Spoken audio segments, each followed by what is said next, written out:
金枝玉叶落精华，扶桑寄养信偏狭。谍影重重刀光冷，迷踪终去向黄沙。大家好，在下奇闻居士。他曾是清王朝的金枝玉叶，却在动荡中被送往异国，以致人生被彻底改写。他就是川岛芳子。他剪去长发，穿上男装，游走于刀光剑影之间，并成为日本间谍。他的身影出没于上海的舞厅，也出现在东北的战场。有人说他权倾一时，也有人说他只是历史的玩偶。他曾被视为乱世佳人，也被钉在民族的耻辱柱上。他究竟为何而战？又是什么让他走上了一条不归路？1948年，他被执行死刑，但关于他的故事却并未因此结束。关于他的处决，至今仍有无数的疑点和传闻，他的真实命运依然是一个巨大的谜团。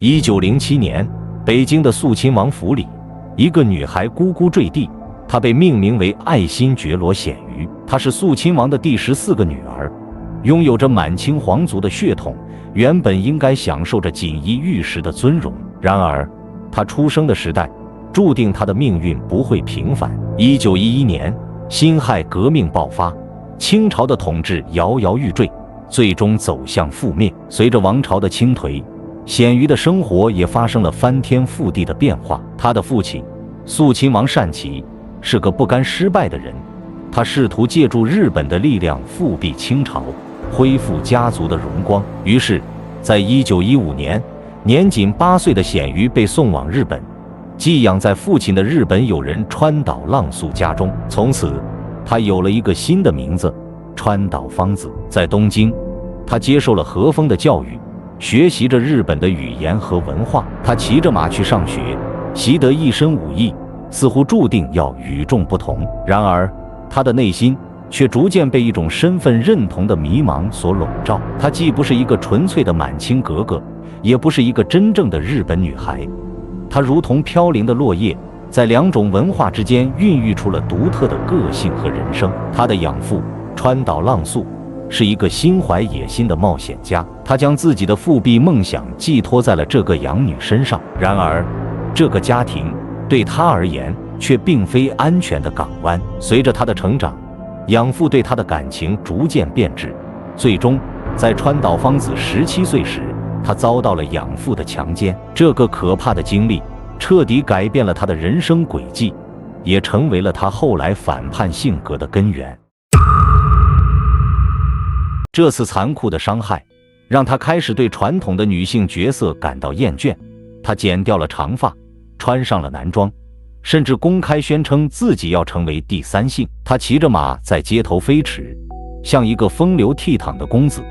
她的这些行为让当时的社会一片哗然，也吸引了媒体的关注。1925年对她而言是重要的一年，她彻底剪去了长发，开始以男装示人。这个举动可以说就是对养父的抗议。他开始出入各种社交场所，与各色人物周旋，以其独特的魅力和高超的交际手腕，结识了许多政界、军界的要人，成为了社交圈中的一颗耀眼明星，甚至与日本军官田中隆吉有过一段情。然而，他并没有沉溺于名利之中，他内心深处依旧渴望着权力，渴望着能够改变世界。1931年918事变爆发，日本侵略中国的野心昭然若揭。川岛芳子看到了机会，他利用自己与日本军方的关系，加入了关东军的情报机构，开始成为一名真正的间谍。他奔走于中国各地，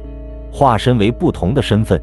他可以是在上海舞厅周旋的美艳舞女，也可以是在黑市出入的狡猾商人。他利用自己的美貌和智慧，从各路人马中获取情报，并将其传递给日本军方，如同一个幽灵，穿梭于战场与情报之间，搅动着时代的风云。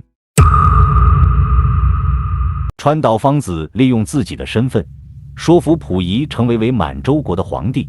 他又在上海挑起事端，为日本的侵略寻找借口。他还组建了一支私人武装，在战场上冲锋陷阵，被日方称为满洲的圣女贞德。然而，这些行为在中国的民众眼中就是赤裸裸的背叛。在这个过程中，他的生活也开始变得越来越混乱。他吸食鸦片，沉迷于酒精，身体和精神都遭受了严重的摧残。他开始对日本军方的行为感到失望，甚至开始公开发表批评日本政府的言论，引起了日本军方的警惕。逐渐从一个受人瞩目的男装丽人变成了一个被各方势力所抛弃的棋子。日本军方甚至有人暗中计划要除掉他。他的间谍生涯逐渐变得艰难，为了生存，他也开始走上了敲诈勒索的道路。他甚至被传与他的多名情人同时交往，在各色舞厅出没。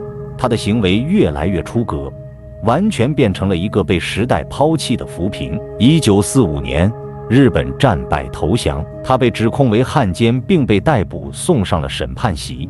而他曾经叱咤风云的时代也已经宣告落幕。当法官拿出以他为原型的小说《男装丽人》作为他的犯罪证据时，他绝望地为自己辩护说：“我的一生都是建立在对我的虚假诽谤之上，而我将死于这些虚假诽谤之下。” 1948年3月25日，他在北平被处决，死时年仅41岁。然而，他的死并没有为这个传奇的故事画上句号，反而引发了更多疑问。关于他是否真的被处决，一直众说纷纭。有人说，当时的中国处决替身并不罕见，川岛芳子利用自己特殊的身份和人脉，找了一个与自己相貌相似的女子，代替他走上了刑场，而自己则逃之夭夭。这个说法并非空穴来风，当时曾有目击者声称，在刑场上看到的川岛芳子后脑中枪，面容模糊，难以辨认。还有人说，在处决后，川岛的遗体被人迅速运走火化，更加增加了人们的怀疑。还有传言说，在处决后，有人在长春市看到一个老太太，被称为方老，她举止怪异，却拥有一些与川岛芳子相似的特征。